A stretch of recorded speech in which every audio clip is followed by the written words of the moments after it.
It's the man that only needs one name, just Rocco. That's all you need, just Rocco. The man formerly known as Tony Martin. Good to see you, my brother. I got to ask you right away. It's supposed to be fight week, right? I mean, you're supposed to be a couple hours out from stepping into a cage. So what is the emotions? What's the mindset like for you right now, man? Man, it's tough. It's crazy right now. It's kind of crazy where you kind of set a plan right when you get a fight. You get everything booked. You start mapping out exactly how your weight wants to be, how you start peaking. Then you get that call that it's canceled. That was tough. And I almost thought I was going to get on the 18th for a little bit there. So it's tough, man. I'm hoping to try to jump on one of these May cards and see if we can get in there. What was the process like for you as you're watching this whole thing unfold, right? I mean, you weren't one of the first cards to be canceled, but I'm sure you were keeping an eye on everything, trying to figure out how this was all going along. So just give me an idea what that process was like. I mean, were you still able to keep training at 100% with full motivation, all that? Or did you start thinking, maybe I better ease off because this isn't going to happen? How did the whole thing unfold for you? Well, when Dana came out and said the 18th for sure was happening, I was like, you know what? Dana usually sticks to his word. He kind of like anytime he doesn't want to be proven wrong either. So when he says something, usually he gets it done. So I was really pushing to get on that fight card because I figured that the David Zawada fight would fall off since he was training in Germany, I think, or something. So I was hoping to slide in there, and I almost did get on there until right when they canceled. But training's been great. I've been over here in Georgia with ATT Atlanta, and we got Jakow's the head coach here. I've been training a lot with Douglas Lima, Will Brooks, Clay Halverson, and then Jakow. So we've got just a small group, but all around the same size, and we all push each other, and we train safe, and it's actually been really awesome. I was wondering how you hooked up with that crew. I love Jakow, man. I think he's a great guy and a phenomenal coach, and obviously that whole team is great. But how'd you end up in Georgia? How did that connection work? Yeah, so when I was training for the Damian fight, Jakow came down to ATT to help me out for that fight a little bit, and then I got to know him, and I was like, man, this guy's a pretty cool guy.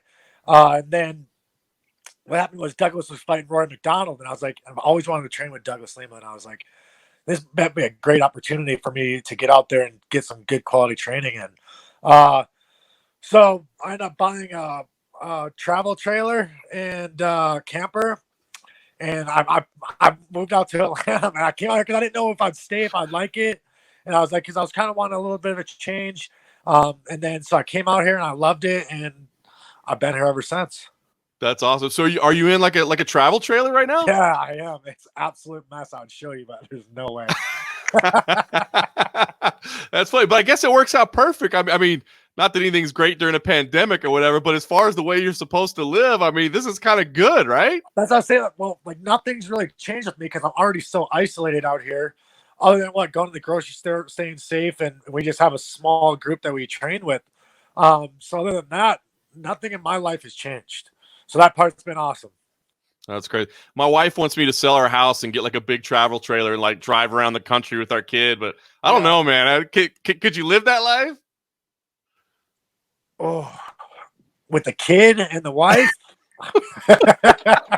No, actually, so I bought one that has an extra room. So I got 2 bedrooms in this thing. So it's a pretty big one. Because I got a daughter myself, so she would come up for the summer. Right. So I was like, this will be nice for that. So she have her own room. And then when she's sleeping, I don't have to bother her. But this thing's, it's actually, it's nice. If you like the outdoors and you're willing to go get outside and get some fresh air, then it works out well. You got to rough it a little bit. Well, talk to me a little bit, Rocco. I mean, I don't want to bring it too serious, but your mom has had health problems, no question about it, right? So I wanted to know how you felt about competing during this, right? Because that's one of the big things they say, right? Like you're a fit athlete, top world-class level. Like you're probably going to be fine from what they say that we're learning. But they say the worry is like endangering your family and that sort of thing. So did that play into your mind at all as you were talking about whether you because I'm isolated from my mom. I don't want to take any chance of getting her sick. I actually have isolated from my daughter as well. So they, my daughter lives out in Fargo, North Dakota. So I haven't seen her for a while. And that was just a sacrifice where I was like, right now I need to fight. I need to make money. And it's kind of like in the prime of my career that I think it's more important for me to keep fighting and to try to really make a push now that will be the future for my daughter. And then as for my mom, I've been telling her because obviously she's been on chemo pills for a while now. And so her immune system's shut down. So if she gets it, like she's gonna be in a lot of trouble. So I've been telling the whole family, everyone, to stay away from her. Yeah. On a lighter note, I guess, how was the trip to Hawaii, man? It sounds like that was some No, of the awesome. bucket Yeah, list you she wanted. loved it. Yeah, she loved it. We were gonna crazy like we were gonna go. I was planning a trip for after the 25th to go to Italy, so that was the game plan. But obviously, that's all scratched, and Italy was like the worst place to even think about going to. But yeah, so that was the plan. Was originally the fight on the 25th, and then to go to Italy right from there.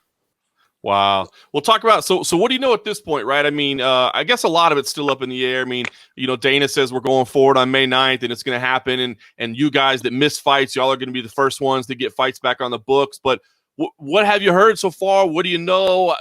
What's your plan right now? Yeah, honestly, from what I've kind of heard is that if the May 9th goes well and there's not a huge uproar, that they're going to try to just keep running through fights there. And they might have a couple fights a week, or they might just do one a week. I'm not exactly sure, but right now I'm just told stay ready. And I told them even if there's fallouts on the 9th there for 170, that I'm ready to go. I've been training. I haven't left the gym. So really there's nothing else for me to do. So I'm just staying ready, and I'm hoping for, a big fight. There's no disrespect for David, but honestly, I think that I deserved a bigger fight, a tougher fight. And I think that ideally I fall into a bigger fight now. That's certainly a possibility. I did think it was a little bit of a surprising matchup, if I'm being honest. Let me say, if they do keep that together for whatever reason, my understanding is the international guys would have to fight on this Fight Island, wherever that is, right? So if for whatever reason they tell you, hey, we still want you to fight Zawada, are you willing to pack up and go to this mysterious Fight Island? Like I said, I'm willing to go anywhere, because as long as I'm isolated, I'm not worried about getting other people sick.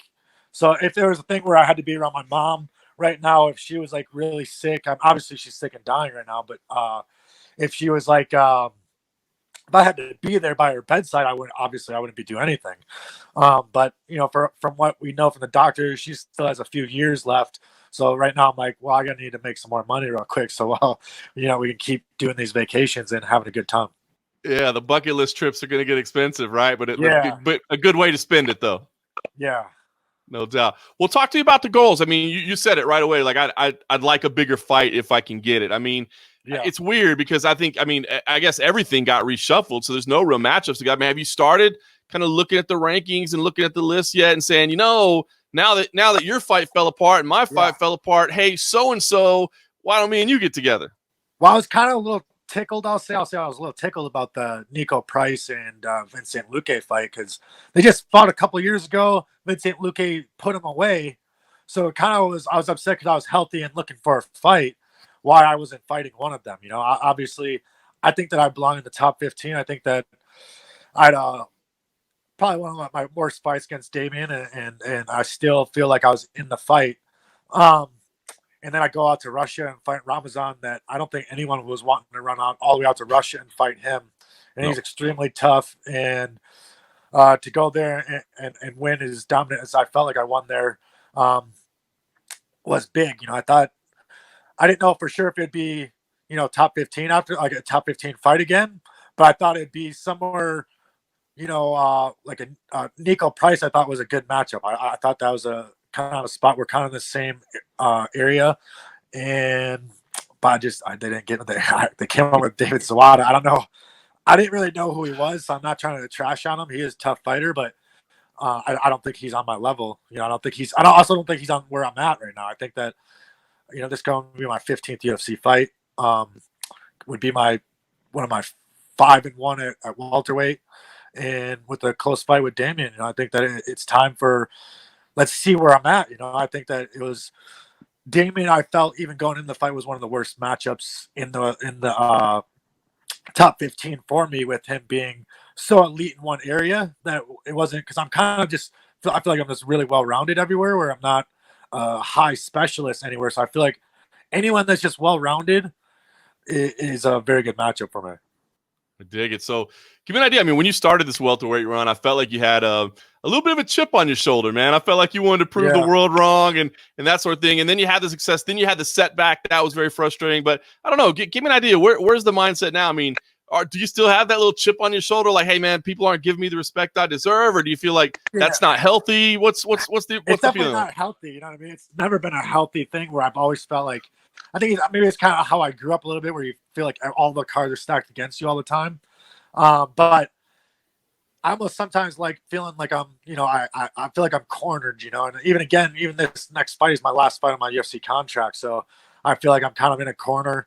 And then they gave that David Zawada fight, which was kind of like, I'm like, geez, are they just trying to get rid of me? Like, just want me to be a no-name guy and then get out of here? It didn't make sense, but I'm also like, I can't control that. You know what I mean? I only control what I can do. So I actually have been trying to focus on putting some weight on. I have never gotten in the UFC cage above like 180 pounds at 170. So I've been really tiny. I've got out of most of those fights about 177, 178. So I started lifting for the first time since I've been at 170. I haven't lifted. I don't know why. So I started lifting. I was up to like 198 pounds at one point. And I was like, okay, and not fat. So now I'm I'm like 190 pounds. So I'm like, because I was like starting to worry, like, geez, I'm about to start really cutting weight to fight. Because I've been eating whatever I wanted all the way up, even through fight week at 170, and I would easily make weight like it was nothing. And then I was like, geez, I had to start dieting 3 weeks out. I was thinking getting ready for the 25th here. And then I was like dieting because I'm like, geez, I'm about to cut weight. But I was excited a little bit to see the difference, to see how I felt differently in there with the grappling exchanges. I feel like is the biggest thing when weight's involved. Yeah. Watch out, Israel Adesanya. That's what I'm hearing. I think you're making a move on the middleweight division. No, that's what I was like. Even like Douglas, obviously Douglas was getting ready for his 85-pound. I was like, I was messing with him. Like, I'm keeping up with you, Douglas. I'm going up to 85 now. But no, I feel good. I'm healthy, and I really think that I'm the best I've ever been. And even I think it's time. I gotta start grappling again. I gotta start grappling in my fights again. I feel like I've focused so much on just striking that I haven't done any offensive grappling. So I think people don't realize how good of a grappler I am on top. So that's something I think going forward is I'll probably start leaning on a little bit more. I dig it, man. Well, listen, it's uncertain times for us all for sure, but let's just say best case scenario, man. I mean, is best case scenario May 9th? Like, are you looking to jump in ASAP, or would you maybe a little more time? Ideally, when do we see you again? May 9th would be the ideal situation. May 9th or obviously a week after that would be, I don't want to sit, I can't sit on the shelf much longer here. I've been, like you said, I was supposed to be fighting this weekend and I'm healthy. So they said if you're healthy and that you're scheduled to fight, that they get you a fight right away. So ideally I fight right away.